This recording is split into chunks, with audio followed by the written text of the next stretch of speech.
The M4 MacBook Air is one of the best Mac values in recent memory. It's fast, it's quiet, it's light, and most importantly, it can be purchased for under $1,000. For most people, this seems like the obvious choice. But there's a catch, because the M4 MacBook Pro isn't just a faster version of the MacBook Air. It quietly solves a few real-world issues that the Air still struggles with. And depending on how you use your MacBook, the MacBook Pro might actually save you money in the long run. So in this video, I'm going to discuss my experience switching from the M4 MacBook Pro to the M4 MacBook Air after about 2 months of everyday usage.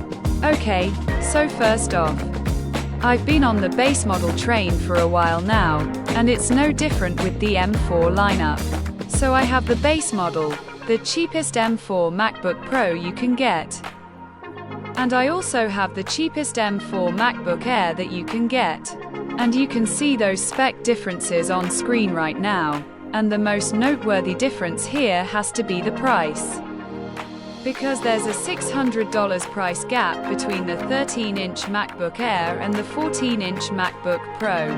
But one of the big advantages of the Air this year is that it has the same base RAM as the MacBook Pro. So they both have 16 gigs of RAM. However, the MacBook Pro does have double the SSD storage at 512 gigs. That would be an extra $200 for the Air. Anyways, we're not going to focus too much on specs throughout this video. I just want to make this more of a real-world comparison between the Air and the Pro. So the first thing you'll notice visually with these two is the design and the color. So the M4 MacBook Pro, I got this in space black. It does also come in the standard silver color that we all love. And then the M4 MacBook Air comes with this new sky blue color, which is my favorite MacBook color, by the way, in a long time, and it also comes in starlight, midnight, and silver. And if you look at the design itself, like the overall body, just look how much thinner the MacBook Air is. Now there's only a 1-inch difference in the display size. But looking at them side by side, you can see how beefy the Pro looks. And if you open the lid, you can see how they stack up next to each other as well. Now the keyboard is about the same. But there are a few differences here. The first one is very minor, but a lot of people miss this one. The mute key now has a slash through the speaker glyph icon. I know, that's gonna change your whole keyboard experience, but that is a difference in between these two. And then also, this one's more obvious. There's also speaker grills on both sides of the Pro, which leads to better audio quality over the MacBook Air. Both the MacBook Air and the MacBook Pro have the same new 12-megapixel center stage camera setup. But the MacBook Pro has studio quality microphones. It's a 3-mic array. Both of them have a 3-mic array. But the MacBook Pro has studio quality microphones. So here's a comparison of the video and audio quality. And you let me know which one you think sounds better. Okay. So we're testing out that 12-megapixel center stage webcam on the MacBook Pro and on the MacBook Air. So we're looking to see which one looks better, but also which one sounds better. Since the MacBook Pro does have better speakers. So let me know in a comment down below which one looks and sounds better to you. Now, of course, the best thing about the MacBook Air is going to be its weight. It is noticeably lighter than the MacBook Pro. I cannot stress this enough. If you're using a MacBook, you're most likely going to be taking it on the go. You're going to be holding it in your hands. It's going to be in your backpack. And like I said, you're gonna notice a big difference in the weight saving. Now, here's an area where I strongly prefer the M4 MacBook Pro over the MacBook Air, and that is with connectivity. Because yes, it has the same two Thunderbolt 4 ports on the left as the Air. But it also has a third Thunderbolt 4 port on the right along with an SD card slot and an HDMI port. Now, as somebody who relies on an SD card, like, for all my creative work, that is a huge downside for the MacBook Air. You can always get an adapter or a dongle or something like that to hook up, but nothing beats a built-in SD card slot on a MacBook when you're on the go. Also, that right side Thunderbolt port has come in clutch many times when I need to connect more accessories, or if I just don't have a long enough charging cable to reach that left side. But these are just some of the design compromises that you're gonna have to make if you want to spend less money and get the cheaper MacBook. There's gonna be compromises, and with connectivity. That's been the biggest downside, in my opinion, for the MacBook Air. But I have to say that the only time that the weight, the fans, the heat, really anything related to design doesn't matter, is if you're using your MacBook as a desktop, meaning that you have it hooked up to a monitor at all times. And that leads me right to where the MacBook Air really impressed me this year. And that's because the M4 MacBook Air now supports 2 external displays with up to 6K resolution with the lid open. So you don't have to have it in clamshell mode anymore for that like you had to on previous MacBook Airs. So basically, you can hook up your MacBook Air to 2 external monitors and use the actual MacBook display as the third display if you want to. Now, the M4 MacBook Pro, on the other hand, it can do the same while also supporting much higher quality displays like 8K monitors. But chances are, if you're even considering a MacBook Air, you don't have an 8K monitor. So the real bigger difference here, compared to the Air, is that the Pro supports 144 Hz refresh rate when hooked up to a 4K monitor via the HDMI port. Okay, so external displays aside, let's talk about the built-in display, because there's another big difference here between the Air and the Pro. Because, you know, this year, there's a new feature. There's a new technology that's never existed before on the MacBooks, and that is nano texture. The nano texture display is a matte screen that minimizes reflections and glare. And I am personally a major fan of this display, especially because I live in Florida, and I'm constantly working outside on a patio where the sun comes in and just causes glare on my screens. But even when I'm in a coffee shop or an airport lounge or, you know, just really any well-lit area, the reflections and glare that you get on a MacBook screen can be very distracting and very annoying. And nano texture eliminates those distractions by muting the reflections and glare by, like, 90%. Like, it doesn't fully get rid of it, but it, heavily mutes those reflections and those glares, so much so that it doesn't really distract you anymore. Now, unfortunately, the nano texture display is not available on the MacBook Air. It's only available on the MacBook Pro for an extra $150. But that's not the only major difference with the display, because the MacBook Pro also has a mini LED display with a 120 Hz refresh rate. And meanwhile, the MacBook Air just has the regular LCD display with a 60 Hz refresh rate. And I have to say, because I've said this many times before, unlike on the iPhone and sometimes on the iPad, the difference in the refresh rate is not nearly as noticeable, at least not for me. Like, you do notice the smoother scrolling on the MacBook Pro when you're scrolling, like, super fast on a web page. But for average everyday tasks, I've really never been able to tell a massive difference like I can on the iPhones and the iPads. Like, I'm never usually scrolling super fast on a web page. I'm usually trying to read it, you know? So I don't know. I don't really see a big difference in the refresh rate. I think the bigger difference here is just that mini LED technology and the colors that it provides. You're just gonna get better color density on the MacBook Pro. Like, it's just gonna be sharper, and the colors pop more just as you'd expect. It's also really noticeable in low light with those blacks. You get that really pure black versus, like a really, really dark gray sometimes. So if you watch a lot of videos and movies on your MacBook, this alone also might be a big enough difference to where you might consider the MacBook Pro over the Air because of that color density. And if that, that kind of gets multiplied when you bump up the brightness, because the MacBook Air only gets up to 500 nits while the MacBook Pro gets double that at 1000 nits. And it also gets up to 1600 nits when watching HDR content. So just like I said before, the brightness is very important for me down here in Florida. I need every nit of brightness I can get. And it's a substantial difference between these two when you're in a well-lit area like a studio or, of course, if you're on a patio outside.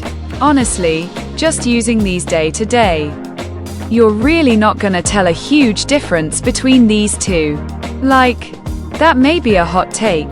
People may come after me in the comments. But, again, I came from using the MacBook Pro for a long time to the MacBook Air, and it's really hard to tell the difference. Like, when I'm just traveling and I'm just watching whatever, yes, I notice a small difference, but is it the end of the world? No, it's not. So honestly, the MacBook Air's screen is just fine. I think the biggest difference here is the brightness. That's the only time, in my opinion, where you're gonna really regret maybe not having a Pro. Like, the colors, again, they're fine, they're better on the MacBook Pro, but day to day, I think the brightness is gonna be the big difference here, and that's something that you should take into consideration.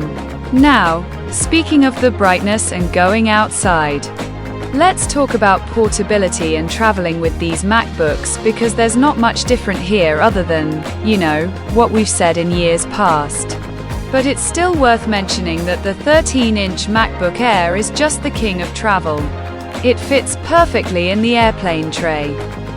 It's like a feather in your backpack or when you're carrying it by itself, and it'll really never make a lot of noise because there's no fan inside. Now, I don't want to downplay this. The 14-inch MacBook Pro can also fit in airplane trays just fine. I've had no issues with this fitting in the airplane trays. Again, it is just going to take up a bit more space. It is going to be a bit heavier, especially if you're, carrying it in your hands when you're getting on or off the plane or whatever, or if it's in your backpack, you will feel the difference. But in terms of portability and actually fitting in there and using it in that tight space, it's gonna be just fine. Just like the 13-inch MacBook Air, just gonna take up a little bit more space. And I have to mention this as well because I have used the 15-inch MacBook Air and also the 16-inch MacBook Pro. But really neither one of those fit that great in that tight crammed space like when you're in, on an airplane or something like that. So I've just, the 15-inch fits better. Obviously, the 16-inch MacBook Pro, in my opinion, is just too big and too heavy to even consider for traveling. Like, yes, you can do it, obviously, but it's just not a preferred choice in my opinion. I actually stopped buying the 16-inch altogether because it's just so big and cumbersome. But if you're using it for a home office, I think the 16-inch is fine because you will have the best performance and the best cooling and things like that. But on the go, it's just not the best. Now, as far as performance goes, both the M4 MacBook Air and the M4 MacBook Pro use the M4 chip, and both come standard with 16 gigs of RAM. So there won't be a massive difference until you move on to the M4 Pro and the M4 Max chips, which are on the MacBook Pro only. Now, we're not going to talk too much about the M4 Pro or the M4 Max. I will have a whole video talking about which MacBook to buy where I cover the M4 Pro and M4 Max if you're interested in that. But in this video, we're just comparing the base model to the base model. So for everyday use, the MacBook Air holds its own and it's gonna be, just breezing through almost any task that you throw at it. especially if you just use it to, 90% of the time just browse the web or use web applications like Figma. But of course, the MacBook Pro remains the top choice for sustained performance with intensive applications like Blender, Xcode, and Lightroom. And notice how I didn't say Final Cut Pro there, because I've been using the MacBook Air for Final Cut Pro, even intense Final Cut Pro. Projects with, plugins and things like that, and it's performed just fine. I really expected the MacBook Pro to be, so much better. It's really not that much better than the MacBook Air. Again, you're gonna really get that much better performance from the M4 Pro and M4 Max chips, not really the base model M4. At least not in Final Cut Pro for me. Yes, the MacBook Pro is going to be smoother when you're scrolling on the timeline, and it is gonna be faster when you're exporting, but again, it's not a major difference that's worth multiple hundreds of dollars, in my opinion. Now, as far as software development and running local LLMs, I think for either of those workflows, you'd be better off with a MacBook Pro, since those will benefit from a fan, and really any extra power you can get is going to be nice when you're doing something intensive like that.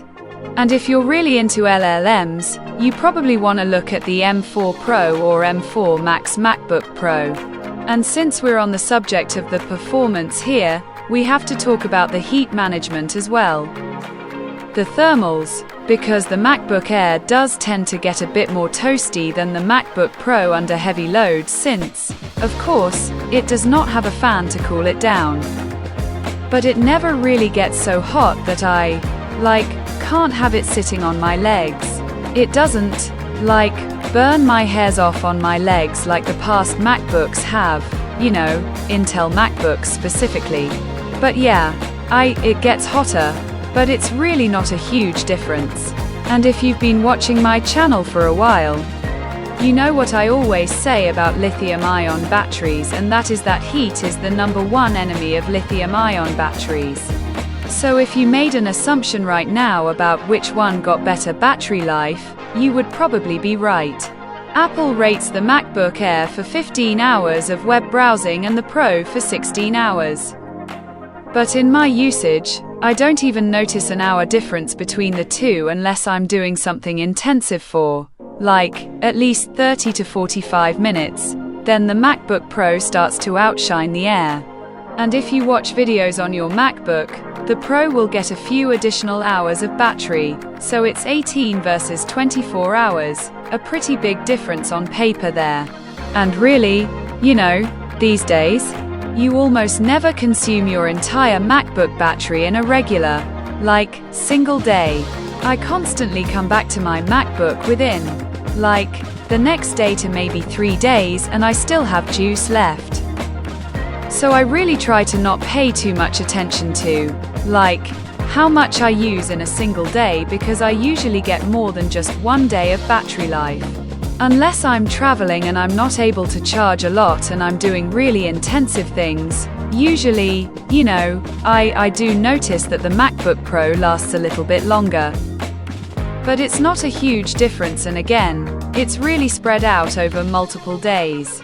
So with all that being said, should you buy the M4 MacBook Air or the M4 MacBook Pro here in 2025? So I would say that if you're somebody who travels often, and again, you don't really need the tip-top performance, you don't need the SD card slots, you don't need nano texture or the 120Hz display, and if you mainly just do light work, get the MacBook Air.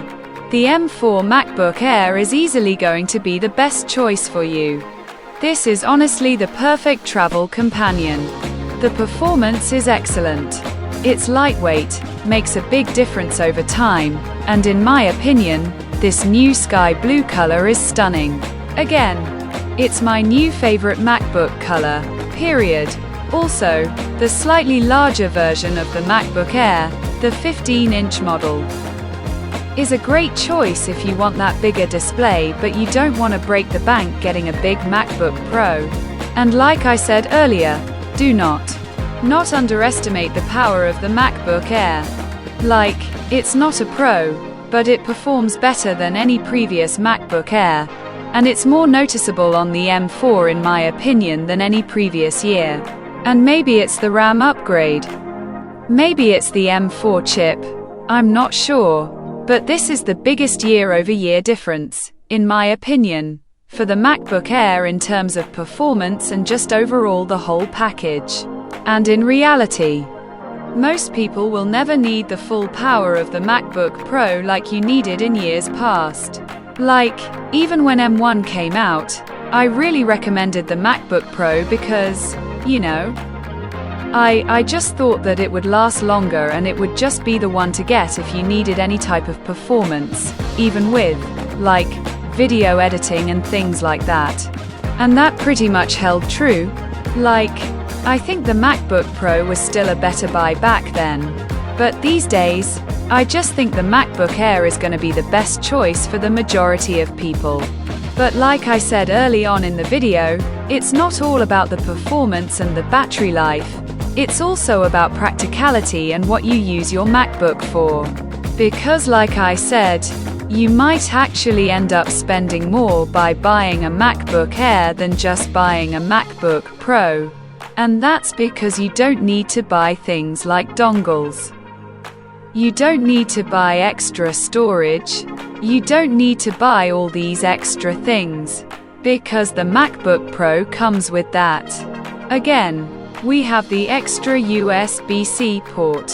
You have that SD card slot, the HDMI. You have the more storage. So things like that are what you have to take into consideration here with the MacBook Pro. And also, you know, I just think the MacBook Pro is gonna be the ideal choice. The M4 MacBook Pro is gonna be the ideal choice for those who need a workhorse MacBook to also take on the go. Or especially if you just use it in the office with external displays. It's really hard to not recommend the MacBook Pro for those users since you won't care as much about the practicality as you will the performance and of course the connectivity. And plus, you get the nano texture display along with the better colors and that 120 Hz refresh rate. Things like that are gonna really appeal to the more specific user. Not really as much an average consumer, I think, is gonna be the kind of recommendation to get the M4 MacBook Pro. So if the display, the connectivity, and the performance are your, like, three benchmarks, the three things that you care the most about, get the M4 MacBook Pro over the Air and do not look back. Now, for me personally, I will be keeping both the MacBook Air and the MacBook Pro. I know this is not, like, something that you guys are gonna do. I'm not trying to, you know, say that you should do that. It's not what you should do.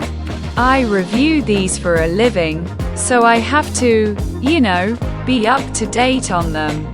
But the reason I'm keeping both, I'm just gonna kind of give you some insight into how I use them in my day because this may help you figure out, you know, what to use them for. But I just or which one to choose. I should say, I just found that the MacBook Air, I find myself going for this every single day when I'm kind of having a leisurely day. I just wanna work outside or work at a coffee shop. MacBook Air every single time, no second thought about it. Or even when I'm traveling and I'm gonna be doing some light work and I need to have my computer with me to edit some videos, you know, respond to emails, things like that. Again, the MacBook Air is going to be the way to go. I will miss the, you know, nano texture display. I do miss that in certain conditions. But the practicality of it and the more simple it is, the better for me. Like, I just value simplicity and just things being lightweight and just compact and just easier to travel with. That's what I like the MacBook Air for. But when I know that I'm gonna need to do more work and I'm gonna need to access that SD card slot, I'm gonna need to access that additional USB-C port for my external SSD, like when I'm going to WWDC, or when I'm going to CES or something like that. That's when I do bring the M4 MacBook Pro, because I will need to squeeze every ounce of performance and battery life out of it. And of course, I know I will be working at all times. So I do love having that nano texture display and of course the best color profile that I can for my color grading with videos. So I hope that helps you figure out which MacBook you should choose here in 2025. Let me know your thoughts down in the comments below. Did you choose the MacBook Air or did you choose the MacBook Pro? Let me know your thoughts and tell me why. Also, do you like the sky blue color or the space black color better? I'm also curious about your thoughts down there. But anyways, guys, hope this video helped you out. If it did, give it a thumbs up. Also be sure to subscribe so you don't miss out on future MacBook comparison videos like this one. Anyways, guys, thanks for watching.